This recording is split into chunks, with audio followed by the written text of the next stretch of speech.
Hi hello welcome back to our channel Shruti Harinath. ఈరోజు nominations day continue అవుతుంది. So నిన్న నలుగురు అయిపోయారు నామినేట్ చేయడం. ఈరోజు 5th పర్సన్గా ఆదిత్య వచ్చి నామినేట్ చేశాడు. సో ఫస్ట్ పృథ్వీని నామినేట్ చేశాడు. సో పృథ్వీకి పాయింట్స్ ఏంటంటే నువ్వు కొంచెం వర్క్ తక్కువ చేస్తున్నావు అండ్ లేడీస్తో మాట్లాడేటప్పుడు కొంచెం చూసి మాట్లాడాలి అని చెప్పేసి చెప్తే పృథ్వీ ఏం మాట్లాడకుండా ఓకే డన్ అని చెప్పేసి కూర్చున్నాడు. దాని తర్వాత శేఖర్ భాషని నామినేట్ చేశాడు. శేఖర్ భాషని పాయింట్ ఏంటంటే నువ్వు కొద్దిగా లేజీగా కనిపిస్తున్నావు. అందరితో గుడ్ ర్యాపో అయితే ఉంది, అందరితో మాట్లాడుతున్నావు, కానీ కొంచెం లేజీగా అనిపిస్తుంది. నువ్వు ఎవరికి వెళ్ళి కిచెన్లో వర్క్ చేయట్లేదు, కిచెన్ డిపార్ట్మెంట్కి హెల్ప్ చేయట్లేదు అంటే శేఖర్ భాష వచ్చేసి నేను కిచెన్ డిపార్ట్మెంట్ కాదు కదా అని చెప్పేసి శేఖర్ భాష అన్నాడు. అయినా కానీ ఆదిత్య ఏమన్నాడంటే నువ్వు కిచెన్ డిపార్ట్ కాకపోయినా కానీ హెల్ప్ అయితే చేయాలి కదా, వాలంటీర్ చేయట్లేదు, ఇనిషియేటివ్ తీసుకోవట్లేదు అంటే శేఖర్ భాష నేను తీసుకున్నా, నేను వాలంటీర్ చేస్తా అని చెప్పి నేనే వెళ్ళి అడుగుతున్నాను ఏమైనా హెల్ప్ చేయాలా అని అడిగాను అని చెప్పేసి శేఖర్ భాష అన్నాడు. అండ్ ఇంకొక పాయింట్ ఏం యాడ్ చేశాను, మేబీ ఈ స్ట్రెస్ వల్ల లేకపోతే ఈ స్లీప్ సైకిల్ డిస్టర్బ్ అవ్వడం వల్ల నేను మేబీ టయర్డ్గా ఉన్నాను కావచ్చు, అది లేజీ అయితే కాదు, నేను టయర్డ్గా ఉన్నాను అని చెప్పేసి శేఖర్ భాష డిఫెండ్ చేసుకున్నాడు. దాని తర్వాత యశ్వి పరిగెత్తుకుంటూ వచ్చి కత్తి తీసుకొని శేఖర్ని స్టాప్ చేసింది. సో శేఖర్ని నామినేట్ చేసి తను చెప్పింది ఏంటంటే నేను కూడా చాలాసార్లు పర్సనల్గా నేను వచ్చి మీరు ఏమైనా వెళ్ళి వర్క్ చేయండి, వాష్రూమ్స్ క్లీన్ చేయమని చెప్పి నేను చెప్పినా కానీ మీరు వినలేదు, మీరు లేజీగానే అనిపించింది, మేబీ దాన్ని మీరు టైర్డ్ అంటున్నారు, అదైతే చూసుకోండి అని చెప్పి నామినేట్ అయితే చేసేసింది శేఖర్ని. అండ్ దెన్ దాని తర్వాత మనకి మళ్ళీ హౌస్లోకి తీసుకెళ్ళి ఇక్కడ వాళ్ళందరూ రిలాక్స్ అవుతున్నారు, అంటే కొంచెం బ్రేక్ ఇచ్చారు నామినేషన్స్కి.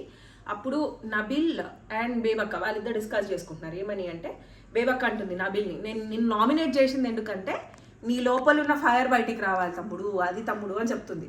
నువ్వు ఇక్కడ మంచిగా ఆడాలి, ఇంకా ఆడాలి అని చెప్పి నువ్వు నామినేట్ చేశానంటే ఇదే పాయింట్ పాపం లాస్ట్ సీజన్స్లో కూడా ఇదే మంచిగా ఆడాలని చెప్పడం, నామినేట్ చేసి ఇంటి నుంచి బయటికి పంపించాలని ట్రై చేయడం. బేబక్క చేసింది కూడా సేఫ్ నామినేషనే అని నాకు అనిపించింది నబిల్ విషయంలో నిన్న. ఎందుకంటే నువ్వు మంచిగా ఆడాలి అని చెప్పింది, నువ్వు ఇట్లా ఫైర్ అవ్వాలి, అది చేయాలి ఇది చేయాలని డైరెక్ట్గా మంచి నామ్స్లో మంచిగా మాట్లాడుకున్నప్పుడు మంచి నామ్స్లో వెళ్ళి చెప్తే అయిపోతుంది. నామినేషన్ దగ్గరికి తీసుకొచ్చి ఎలిమినేట్ చేయడానికి ఆ పాయింట్ పెట్టి చెప్పడం అనేది నాకు కరెక్ట్ అనిపించలేదు. సో అది అక్కడి వరకు అయితే అది అనిపించింది. దాని తర్వాత వాళ్ళు శేఖర్ పృథ్వీకి వెళ్ళి బేబక్కతో మాట్లాడమని చెప్పేశాడు. సారీ చెప్పేస్తే అయిపోతుంది కదా అని చెప్పి డిస్కషన్. నేను వెళ్ళను అని చెప్పి ఫస్ట్ పృథ్వీ అన్నాడు, తర్వాత తనే వెళ్ళి సారీ అయితే చెప్పాడు. అక్కడితోటి వాళ్ళది క్లోజ్ అయిపోయింది ఆర్గ్యుమెంట్. ఎందుకంటే నేను బుర్ర లేదా అని చెప్పేసి అన్నాడు కదా, దానికోసం సారీ అయితే చెప్పేశాడు. డన్ అక్కడికి. దాని తర్వాత నెక్స్ట్ మళ్ళీ నామినేషన్స్ చూపించారు మనకి. సీత ఇద్దరిని నామినేట్ చేసింది, ప్రేరణ అండ్ బేబక్కని. ప్రేరణకి రీజన్ ఏంటంటే ఇక్కడ సాలిడ్ పాయింట్ పట్టుకొని వచ్చింది. నిఖిల్తో తన అన్న పాయింట్ చెప్పింది. ఏమనందంటే మేబీ నువ్వు సుపీరియర్గా ఉన్నావు, ఆ పొజిషన్లో ఉండి చెప్తున్నప్పుడు కొంతమంది ఈగోలు హట్ అవ్వచ్చేమో అని చెప్పేసి ఆ పాయింట్ అనిందంట నిఖిల్తో. సో సీత ఆ పాయింట్ తీసుకొచ్చి నువ్వు ఎందుకు అలా అంటున్నావు, ఆ వర్డ్స్ కరెక్ట్ కాదు, యూజ్ చేయడం తప్పు అని చెప్పేసి సీత ప్రేరణని నామినేట్ చేసింది. తను కూడా ఎక్కువ ఏం ఆర్గ్యూ చేయలేదు, అక్కడితో వాళ్ళిద్దరు డిస్కషన్ అయితే అయిపోయింది. సో నెక్స్ట్ సీత బేబక్కని నామినేట్ చేసింది. ఆ పాయింట్ ఏంటంటే కుకింగ్ గురించే వచ్చింది. మళ్ళీ కుకింగ్ చేసినప్పుడు 2 కర్రీస్ చేసుకుంటా అన్నప్పుడు ఎందుకు చేయనివ్వలేదు, మీరేం ఆ రోజు 2 కర్రీస్ చేశానని చెప్పేసి బేబక్క అంది. లేదు ఒకటే కర్రీ చేశానని బేబక్క అంది. సీత ఏమో 2 కర్రీస్ చేశారు, మీరు ఆలు కూడా చేశారు కదా, ఎగ్ కర్రీ చేసి ఆలు చేసి పప్పు ఆల్రెడీ ఉంది కదా అంటే బేబక్క అంది. ఇప్పుడు ఎవరైనా వెజిటేరియన్ తినే వాళ్ళు ఉంటారు కదా, వాళ్ళ కోసం అని చెప్పేసి ఆలు చేశానని చెప్పేసి బేబక్క అంది. కానీ తను ప్రాపర్గా అర్థం చేసుకోలేదు, అక్కడ మిస్అండర్స్టాండింగ్ అయ్యిందో ఏమైందో మనకంత క్లియర్గా తెలియదు. కానీ అక్కడ 2 కర్రీస్ అయితే చేశారు, దాంతోపాటు పప్పు కూడా ఉండిందనమాట. సీత అదే అంటుంది, ఎందుకు ఎగ్ చేసినప్పుడు ఆలు కూడా చేశారు కదా, 2 కర్రీలు చేశారు, ఎందుకు 2 కర్రీలు చేయలేదు అని చెప్పి సీత పాయింట్ రేస్ చేసింది. అప్పుడు దాని తర్వాత నెక్స్ట్ టైనికా వచ్చి కూడా ఎవరిని బేబక్కని నామినేట్ చేసింది. కత్తి తీసుకుంది, బేబక్కని నామినేట్ చేసింది. వాళ్ళిద్దట్లో ప్రేరణ అండ్ బేబక్కలో బేబక్కనే నామినేట్ చేసింది. రీజన్ ఏం చెప్పిందంటే నామినేట్ చేయడానికి కిచెన్ డిపార్ట్మెంట్లో మీరిద్దరే ఉన్నారు, మీ ఇద్దరికి ఒక డిపార్ట్మెంట్లోని మీ ఇద్దరికే అండర్స్టాండింగ్ లేకుండా ఇక్కడ దాకా తీసుకొచ్చారంటే వేరే వాళ్ళు కూడా ఇంటర్ఫియర్ అయ్యే ఛాన్సెస్ ఉంటాయి. సో ఆ ఛాన్స్ మనం ఎవరికి ఇవ్వకూడదు అని చెప్పేసి నేను మిమ్మల్ని నామినేట్ చేస్తున్నానని బేబక్కకి క్లియర్గా చెప్పింది. సో అప్పుడు అంటే అది హ్యుమానిటీ కదా అని బేబక్క అనింది అనమాట. అంటే నార్మల్గా హ్యుమానిటీ వెజ్ ఉంది, నాన్ వెజ్ తినని వాళ్ళు వెజ్ తింటారు కదా అని చెప్పి ఆలు చేశాను తప్ప అని చెప్పేసి హ్యుమానిటీ అనే వర్డ్ యూజ్ చేసేసరికి సీత ట్రిగర్ అయింది కొంచెం. హ్యుమానిటీ అది దాన్ని మాట్లాడకండి, అందరికీ ఉంది హ్యుమానిటీ ఇక్కడ అని చెప్పి, అది పోర్ట్రే చేయకండి అని చెప్పి సీత మాట్లాడింది. సో అక్కడి వరకు వీళ్ళ ముగ్గురి నామినేషన్ కంప్లీట్ అయిపోయింది. దాని తర్వాత నెక్స్ట్ విష్ణుప్రియ వచ్చింది. విష్ణుప్రియ నామినేషన్స్ సోనియాని అండ్ శేఖర్ భాషని చేసింది. సో ఫస్ట్ శేఖర్ భాషకి పాయింట్స్ ఏంటంటే, ఈ బిగ్ బాస్ హౌస్ అనేది చాలా హెక్టిక్గా ఉంటుంది, మీరు కొంచెం స్లోగా టయర్డ్గా ఉంటున్నట్టు నాకు అనిపించింది. సో అందుకనే నేను మిమ్మల్ని నామినేట్ చేస్తున్నాను అని చెప్పేసి చెప్పిందనమాట. సో ఆల్రెడీ ఆదిత్య కూడా ఇదే పాయింట్ చెప్పాడు శేఖర్ భాషకి. హీ వాస్ నిజమే అని చెప్పి కొంచెం డిఫెండ్ చేసుకున్నాడు, కానీ మీరు మళ్ళీ అదే పాయింట్ చెప్పారు కదా అని చెప్పి సరే ఓకే అని చెప్పి కూర్చున్నాడు, తీసేసుకున్నాడు ఆ పాయింట్, దానిపైన డిఫెండ్ చేయకుండా కూర్చున్నాడు. దాని తర్వాత సోనియాకి సేమ్. ఇప్పుడు విష్ణుప్రియ బేబక్క కోసం స్టాండ్ తీసుకుంది ఇక్కడ ఈ నామినేషన్లో. ఆ స్టాండ్ తీసుకొని తను ఏం చెప్పిందంటే, అక్కడ న్యూ ఎక్విప్మెంట్ కుక్కర్ అనేది ఎవరికైనా సోనియా ఏమందంటే, కావాలని ఆకలి మీద ఎవరిని ఉంచాలనుకోరు కదా, రెస్పాన్సిబుల్ తీసుకోవాలి, ఒక పని ఇచ్చినప్పుడు మీరు రెస్పాన్సిబిలిటీ తీసుకోలేదు అని చెప్పేసి సోనియా పాయింట్ రేస్ చేసింది బేబక్క మీద. సో అదే పాయింట్ విష్ణుప్రియ ఏమని చెప్పిందంటే, కావాలని అయితే ఎవరు ఆకలితో ఉండాలని ఎవరు ఆలోచించరు కదా, చేద్దామనే తన ఎఫర్ట్ పెడుతుంది. అప్పట్లో మేబీ అది కొత్త ఎక్విప్మెంట్, ఆ కుక్కర్ నేనైతే చూడలేదు, అలాంటి కుక్కర్ నేను ఇప్పటివరకు అయితే చూడలేదు. మేబీ చిన్న కుక్కర్ కాకుండా పెద్ద కుక్కర్లోకి షిఫ్ట్ చేద్దామని చెప్పి, క్వాంటిటీ ఎక్కువ కాబట్టి పెద్ద కుక్కర్లోకి షిఫ్ట్ చేద్దామనే ఇంటెన్షన్తో తను పెద్ద కుక్కర్లోకి షిఫ్ట్ చేసి ట్రై చేసిందేమో. అంత మాత్రాన దానికి నిజంగానే ఆకలితో మార్చాలని ఎవరు అనుకోరు కదా, అది నాకెందుకు తప్పు అనిపించింది అని విష్ణుప్రియ సోనియాతో చెప్పింది అనమాట. సో అప్పుడు నిఖిల్ వచ్చి శేఖర్ భాషని నామినేట్ చేశాడు. పాయింట్ ఏం చెప్పాడంటే, నువ్వు డిఫెండ్ చేసుకోలేదు, విష్ణు వచ్చి నీకు ఒక పాయింట్ చెప్పింది, నువ్వు డిఫెండ్ చేసుకోకుండా అలానే వదిలేసావు, అందుకే నేను నామినేట్ చేస్తున్నాను, యూ షుడ్ కమ్ బ్యాక్, అందుకనే నేను నామినేట్ చేస్తున్నాను అని చెప్పి నిఖిల్ నామినేట్ చేశాడు. పాపని తీసుకొచ్చా, వినట్లేదు, అందుకే ఇప్పుడు పాప కూడా రివ్యూ చెప్తుంది. So next Abhay Naveen nominate చేయడానికి వచ్చాడు. తను మణికంఠని ఫస్ట్ నామినేట్ చేశాడు, దాని తర్వాత బేబక్కని నామినేట్ చేశాడు. సో అభయ్ నవీన్ క్లియర్గా ఫస్ట్ ఒక పాయింట్ చెప్పాడు, విచ్ ఇస్ కరెక్ట్ అనిపించింది. ఏంటంటే, ఈ గేమ్ షోలో నామినేట్ చేసేది ఇంట్లోంచి ఎలిమినేట్ చేయడానికి, పర్సనల్ రీజన్స్, పర్సనల్గా ఎవరెవరు ఏమనుకుంటున్నారు అనే దాని గురించి కాదు. ఒక పర్సన్ని ఎలిమినేట్ ఇంట్లోంచి పంపిద్దాం అనుకుంటేనే ఈ నామినేట్ చేయాలి అని చెప్పి క్లియర్గా అదైతే ఫస్ట్ చెప్పాడు. దాని తర్వాత ఫస్ట్ నామినేట్ చేసింది మణికంఠని. నువ్వు ఎమోషనల్గా చాలా లో ఉన్నావు, ఊరికే ట్రిగర్ అయిపోతున్నావు అని చెప్పేసి అభయ్ నవీన్ చెప్పాడు. ట్రిగర్ అయిపోతున్నావు అంటే నీ ఫ్లాష్ బ్యాక్, ప్రతిసారి ఫ్లాష్ బ్యాక్ చెప్పడం, ఇవన్నీ చేయడం వల్ల పాయింట్ లేదు అని చెప్పేసి అభయ్ నవీన్ అన్నాడు. సో మణికంఠ చాలా ఎమోషనల్ అయిపోయి, చాలా ట్రిగర్ అయిపోయి, అంటే ఏం చెప్పారంటే, ప్రతిసారి ఒక మనిషికి ఒక్క పాయింట్లోనైనా కామ్గా ఉండాలి, మేము నార్మల్గా వచ్చి మాట్లాడదాం అనుకున్నప్పుడు కూడా నువ్వు హైప్ అయిపోయావు, అసలు హైప్ అవ్వాల్సిన అవసరం కూడా లేదు, ఎందుకు అయ్యావు అని చెప్పేసి అభయ్ నవీన్ పాయింట్ తీసుకొచ్చాడు. నీకేం తెలుసు, అసలు నేను ఎంత గో త్రూ అవుతున్నానో మీకేం తెలుసు అని చెప్పేసి మణికంఠ మళ్ళీ అదే ఫ్లాష్ బ్యాక్ ఆర్గ్యూ చేసుకుంటూ తీసుకొచ్చాడు. అప్పుడు అభయ్ నవీన్, ఎవరికి కావాలి ఫ్లాష్ బ్యాక్స్, నాకెందుకు మీ ఫ్లాష్ బ్యాక్, ప్రతి ఒక్కరికి ఫ్లాష్ బ్యాక్ ఉంటుంది అని చెప్పి అభయ్ నవీన్ కూడా బాగానే, వాళ్ళిద్దరికి హీట్ ఆఫ్ ఆర్గ్యుమెంట్ బాగానే జరిగింది. దాని తర్వాత బేబక్కని నామినేట్ చేశాడు. బేబక్కని ఏం పాయింట్ అంటే, నిన్న మిమ్మల్ని అంటే చీఫ్ యాజ్ అ చీఫ్ మిమ్మల్ని సెలెక్ట్ చేయాలి అనేటప్పుడు మీరు పాయింట్ రేస్ చేయలేదు, మీరు అన్ఫిట్ అని చెప్పిన తర్వాత వెళ్ళి సైలెంట్గా కూర్చున్నారు, మీ రీజన్స్ మీకు ఉన్నాయని చెప్పేసి. అంటే మీరు మీరు లైట్ తీసుకుంటున్నారేమో గేమ్ని అని నాకు అనిపించిందని జస్ట్ ఆ పాయింట్ అయితే నామినేట్ చేశారు, ఆ పాయింట్తో నామినేట్ చేశారు. సో దాని తర్వాత యశ్వి వచ్చి కత్తి తీసుకొని మణికంఠని నామినేట్ చేసింది. అక్కడ నాకైతే సీరియస్గా యశ్వి ఏం చెప్పిందో నాకేం అర్థం కాలేదు, ఆకిస్ పాక్ పాకిసాక్ అన్నట్టే అనిపించింది. వాళ్ళిద్దరి నామినేషన్ పాయింట్స్లో తనకేం అర్థమైందో, తను వచ్చి మణికంఠని నామినేట్ చేసి ఆకిస్ పాక్ అన్నట్టే అనిపించింది. తన రీజన్ అయితే నాకు క్లియర్గా అర్థం కాలేదు. మీకు అర్థమైతే కింద ప్లీజ్ కమెంట్ చేసి నాకు అర్థమయ్యేలా చెప్పండి. నెక్స్ట్ ప్రేరణ నామినేట్ చేయడానికి వచ్చింది.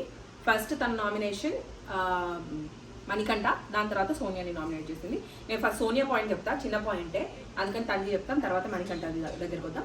సో సోనియాని ఏమని నామినేట్ చేసిందంటే, మీ వల్ల వేరే వాళ్ళు ఇన్ఫ్లుయెన్స్ అయ్యేలాగా మాట్లాడుతున్నారు, అంటే మీరు మాట్లాడే దాన్ని బట్టి వేరే వాళ్ళు ఇన్ఫ్లుయెన్స్ అవుతున్నారు, వాళ్ళు అలా ఎందుకుంటున్నారు, ఇలా ఎందుకుంటున్నారు అనేదే ఎక్కువైపోతుంది అనే పాయింట్ పైన సోనియాని ప్రేరణ నామినేట్ చేసింది. అండ్ దాని తర్వాత మణికంఠకు వస్తే, మణికంఠ దగ్గర పాయింట్ ఏంటంటే, నువ్వు ఎమోషనల్గా చాలా వీక్ ఉన్నావు, ఫస్ట్ పాయింట్. ఇంకొకటి ఏంటంటే, నీతో మంచిగా మాట్లాడదామని వచ్చినా కానీ నువ్వు చాలా సీరియస్ అయిపోతున్నావు.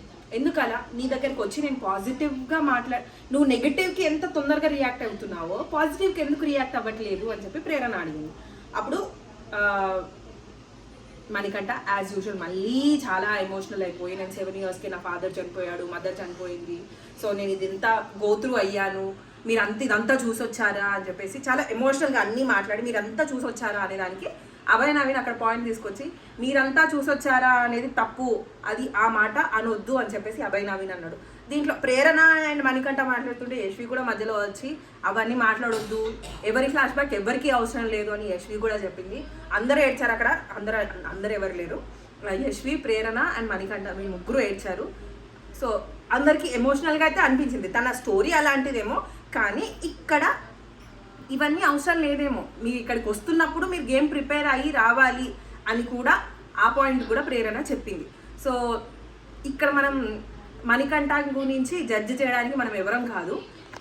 మొత్తం షోలో తను ఇంకా ఎప్పటి వరకు ఉంటాడో అప్పటి వరకు తన ఆటను చూసి మనం తనని అర్థం చేసుకోవాలి తప్ప, ఎందుకంటే లాస్ట్లో తను ఎమోషనల్గా ఎంత అలా అయ్యాడో అదంతా చూసిన తర్వాత నాకు అనిపిస్తుంది ఇప్పుడు వెళ్తూ ఉంటే తన బిహేవియర్ చేంజ్ చేసుకుంటాడా, కమ్బ్యాక్ ఇస్తాడా, అవన్నీ తన మెచ్యూరిటీ లెవెల్స్ని చూసి మనం దాన్ని జడ్జ్ చేయవచ్చు. కానీ ఇవాళ ఒక్క ఎపిసోడ్కి తను చాలా ఎమోషనల్గా ఉండి అవన్నీ చెప్పడం వల్ల ఈ రోజు ఎపిసోడ్ బట్టి మనం మాత్రం ఏమీ జడ్జ్ చేయలేమని నాకు అనిపించింది. సో కానీ అంత ఎమోషనల్ అవ్వకపోతే బాగుండేదేమో అనిపించింది మణికంఠ. దెన్ సోనియా పాయింట్ అయిపోయింది. నెక్స్ట్ నామినేషన్ విష్ణు ప్రియాని అండ్ మణికంఠ విష్ణుప్రియని శేఖర్ భాషని చేశాడు. సో విష్ణుప్రియకి పాయింట్ ఏంటంటే, అదే నేను నిన్న అదే చెప్పాను, మొన్న అదే చెప్పాను, ఈ ఫెమినిటీ వర్డ్నే పట్టుకున్నాడేమో మణికంఠ అని అదే పాయింట్ మీద తీసుకొచ్చి నువ్వు ఏవైతే వర్డ్స్ యూజ్ చేస్తున్నావు అది కరెక్ట్ లేదు విష్ణుప్రియ అని చెప్పేసి అదే పాయింట్ తీసుకొచ్చాడు. విష్ణుప్రియ ఎక్స్ప్లెయిన్ కూడా చేసిందంట, మనకి ఈ రోజు తెలిసింది. మస్క్యులినిటీ, ఫెమినినిటీ, ఇది ఒక పర్సన్లో 2 క్వాలిటీస్ ఉంటాయి, అది అవేక్ చేసుకోవాలి అని చెప్పేసి నేను అన్నాను. ఆ ఉద్దేశం నేను తర్వాత నీకు అర్థం అవ్వలేదని నేను ఎక్స్ప్లెయిన్ కూడా చేశాను, కానీ ఇప్పటికీ నీకు అర్థం కాలేదు అని చెప్పేసి, అంటే నువ్వు ఇంటర్నేషనల్ టెలివిజన్లో ఇలాంటి వర్డ్స్ యూజ్ చేస్తున్నావు, వర్డ్స్ స్లిప్ అవ్వకు అని చెప్పేసి మణికంఠ చెప్పాడు. విష్ణుప్రియ అదే అంది, నా నోటి దూల వల్లనే ఈ స్టేజ్ మీద ఉన్నా నేను అని చెప్పేసి విష్ణుప్రియ కూడా ఆ పాయింట్ రేస్ చేసింది. మనం ఇక్కడ ఎంటర్టైన్మెంట్ ఇవ్వడానికి వచ్చాను, నేను ఎంటర్టైన్మెంట్ ఇవ్వడానికి వచ్చాను, ఎడ్యుకేషన్ కోసం కాదని చెప్పేసి విష్ణుప్రియ అంటే, మణికంఠ ఎడ్యుకేషన్ కూడా ఇవ్వాలి, ఎంటర్టైన్మెంట్ ఒక లైన్ వరకే ఉంటుందని మణికంఠ. సో నాకు ఇక్కడ అయితే అస్సలు మంచిగా అనిపించలే. మణికంఠ ఆ వర్డ్ని ఇప్పుడు అదే ఒక వర్డ్ని మనం ఎలా చూస్తున్నాం అనే దాని మీద ఆధారపడి ఉంటుంది. తను నెగటివ్గా తీసుకొని నెగటివ్గానే అర్థం చేసుకొని ఇక్కడ దాకా నామినేట్ చేశాడు, ఇక్కడ దాకా తీసుకొచ్చి నామినేట్ చేశాడు పాయింట్ని. అండ్ ఏమన్నాడంటే 3 days నీతో ఇందుకే ట్రావెల్ చేశాను, నువ్వు ఇంకేం వర్డ్స్ యూజ్ చేస్తున్నావు అనేది తెలుసుకోవడానికి నీతో ట్రావెల్ చేస్తున్నా అని చెప్పేసి మణికంఠ అన్నాడు. ఇప్పుడు విష్ణుప్రియ చాలా హర్ట్ అని షీ వాస్ క్రయింగ్ ఆల్సో. అంటే నేను నిజంగా నువ్వు జెన్యూన్ అనుకున్నాను, అసలు ఆ జెన్యూన్ అనే వర్తే కాదు, నువ్వు జెన్యూన్ అస్సలు కాదు, నేనేమో అనుకున్నాను మిమ్మల్ని, కానీ మీరు అది కాదు అని చెప్పేసి షీ వాస్ క్రయింగ్, చాలా ఏడ్ చేసింది. దాని తర్వాత శేఖర్ పాషాకి పాయింట్ సిల్లీగా అనిపించింది, చాలా అంటే చాలా సిల్లీ. ఫుడ్, ఆరెంజెస్, నిద్ర.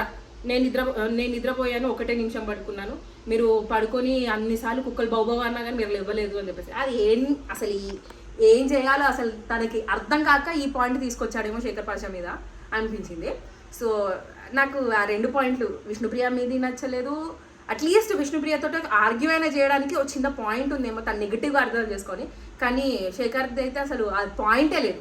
ఫుడ్ గురించి, ఆరెంజెస్ గురించి ఏంటో నాకు అర్థం కాలేదు. సరే ఆరెంజెస్ని కింద పడేసి డిస్రెస్పెక్ట్ చేశాడని చెప్పేసి ఆ పాయింట్ తీసుకొచ్చాడేమో, కానీ నాకు మణికంఠ నామినేషన్ పాయింట్స్ అయితే నచ్చలేదు.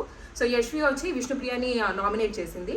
నామినేట్ చేసి నువ్వు నెక్స్ట్ టైం ఇలాంటి వర్డ్స్ మళ్ళీ రిపీట్ అవ్వకుండా చూసుకుంటావేమో అని చెప్పేసి తనంది. నెక్స్ట్ నామినేషన్ వచ్చేసి పృథ్వీ వచ్చేసి మణికంఠని అండ్ బేబక్కని ఇద్దరిని నామినేట్ చేశాడు. సో బేబక్కకి పాయింట్ ఏంటంటే, మీరు డైరెక్ట్గా అన్ఫిట్ అనగానే తనకు అర్థం కాలేదేమో పాపం బేబక్కకి, అవును నేను ఫిట్ లేను అని చెప్పేసి, నా పర్సనాలిటీ ఇది అది అని చెప్పేసి తను మిస్అండర్స్టాండ్ చేసుకొని చెప్పిన తర్వాత వాళ్ళందరూ పక్కన ఉన్న వాళ్ళందరూ అలా కాదు, పర్సనాలిటీ గురించి మాట్లాడట్లేదు అక్క, జస్ట్ అన్ఫిట్ అంటున్నారు అని చెప్పేసి అన్న తర్వాత తను మళ్ళీ అర్థం చేసుకొని, మేబీ అన్ఫిట్ అంటే నేను ఆడట్లేదు అంటే నేను ఫిట్గా లేను కాబట్టి ఆడట్లేదు అని చెప్పేసి తను మెల్లిగా చెప్పేసింది. సో పృథ్వీకి అండ్ బేబక్కకి వాళ్ళిద్దరికి ఈ పాయింట్ నచ్చింది. దాని తర్వాత తను మళ్ళీ నెక్స్ట్ మణికంఠని నామినేట్ చేశాడు. సో మళ్ళీ అదే పాయింట్, ఎమోషనల్గా లో ఉన్నావు అని చెప్తే మణికంఠ అదే అన్నాడు. మళ్ళీ అదే పాయింట్ తీసుకొచ్చి మళ్ళీ అదే చెప్తున్నారంటే మీ సేఫ్ నామినేషన్ ఏమో అనిపిస్తుంది అని మణికంఠ అన్నాడు. కానీ చూసే వాళ్ళకి ఎవరికైనా మేబీ ఎమోషనల్గా లో ఉండేసరికి టార్గెట్ చెయ్యాలనే అనిపిస్తుంది. ఇక్కడ టార్గెట్ గురించి మాట్లాడట్లేదు, కానీ వాళ్ళకి ఆ పాయింట్ అయితే దొరికింది. ఆ పాయింట్ కూడా దొరకనివ్వకుండా ఈ హౌస్లో ఉండి గేమ్ ఆడితేనే పర్ఫెక్ట్ అని నా ఫీలింగ్. మీకేమనిపించిందో కింద కమెంట్ చేయండి. ఎమోషనల్గా లో ఉన్నాం, లేకపోతే నాకు ఎమోషనల్గా హై ఉన్నాను, హైపర్ ఉన్నాను, నా పర్సనాలిటీ అనేది నేను ఓపెన్గా చూపిస్తే ఆ పాయింట్ని నువ్వు ఇలా గిచ్చితే ట్రిగర్ అయిపోతున్నావు అంటే అందరూ వచ్చి గిచ్చుతారు. నువ్వు కొంచెం అనగానే ఏడుస్తున్నావు అంటే అందరూ వచ్చి ఏడిపించడానికి ట్రై చేస్తారు. సో మన పర్సనాలిటీని మరీ అంత ఓపెన్గా చూపించాల్సిన అవసరం లేదేమో ఈ హౌస్లో కొన్ని రోజుల వరకైనా అని నాకు అనిపించింది. So this is my point. ఒక పర్సనాలిటీ ఈ హౌస్లో ఉండాలి అంటే మీకేమనిపించిందో కింద కమెంట్ చేయండి. సో దీంట్లో ఎవరిని నామినేట్ చేశారంటే నైనిక వచ్చి బేబక్కనే నామినేట్ చేసింది. మళ్ళీ సేమ్ అన్ఫిట్, మీరు కొంచెం ఫ్రీగా లైట్గా తీసుకుంటున్నారు గేమ్ని అని చెప్పేసి నైనిక బేబక్కని నామినేట్ చేసింది. దీని తర్వాత ఎవరెవరు నామినేట్ అయ్యారో బిగ్ బాస్ అనౌన్స్ చేశారు. దాంట్లో బేబక్క, సోనియా, మణికంఠ, శేఖర్ పాషా అండ్ పృథ్వీ 5 వచ్చారా, అండ్ విష్ణుప్రియ కూడా 6 వచ్చారు. సో వీళ్ళు 6 అయితే ఈ సీజన్లో ఫస్ట్ నామినేషన్స్ ఈ 6 ఉన్నారు. సో మీరు ఎవరైతే జెన్యూన్గా అనిపించిందో, మీరు ఎవరికైతే ఓట్స్ వేసి గెలిపించాలనుకుంటారో ఈ రోజు నుంచి స్టార్ట్ చేసుకోండి. నేను చెప్పేది ఏం లేదు, బిగ్ బాస్ ఆల్రెడీ చెప్పారు, నెంబర్స్ కూడా ఇచ్చారు. So start voting. వాళ్ళకైతే ఎలా ఓట్ వేస్తున్నారో అలానే నాకు కూడా కొంచెం సబ్స్క్రైబ్ బటన్ ప్రెస్ చేయండి. కొంచెం లేట్ అవుతున్నాయి.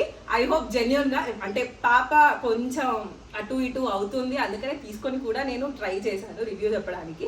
Hope you will understand the situations I'm going through. అంటే నేను దీన్ని ఇక్కడ సింపతి కార్డ్ ఏం వాడట్లేదు, బట్ నేను చెప్తున్నా జస్ట్ నా రివ్యూకి కొంచెం లేట్ అవుతుంది అప్లోడ్ చేయడానికి. But I hope you people will keep supporting me. Subscribe to my channel. And then లాస్ట్లో ఏమైనా మిస్ అయిన పాయింట్, ఒకటే పాయింట్, మనకంట కొంచెం ఎమోషనల్గా అవ్వడం, బిగ్ బాస్ కన్ఫ్యూషన్ రూమ్కి పిలిచి అదంతా చేయడం, అదైతే అయ్యింది. దాని గురించి నేను చెప్తున్నాను సీరియస్గా, నిజంగానే లో ఉన్నాడు ఆ అబ్బాయి. అందరూ అంటే కొత్త ప్లేస్కి వెళ్ళి అందరూ ఒకేసారి ఇలా అంటున్నారేమో, ఇలా నేను ఒక పాయింట్లో ఆడదాం అనుకుని, మైండ్ గేమ్ ఆడదాం అనుకుని వచ్చినప్పుడు వీళ్ళందరూ ఇలా అనేసరికి నాకు మైండ్ పని చేయట్లేదు, నాది అయిపోయింది, నాకు ఆలోచించే స్టామినా లేదు ఇంకా అని చెప్పేసి మనకంట ఆ మైండ్ సెట్లో మేబీ ఇవాళ 1 రోజు 2 రోజులు, టైం విల్ హెయిల్ ఎవ్రీథింగ్ కదా.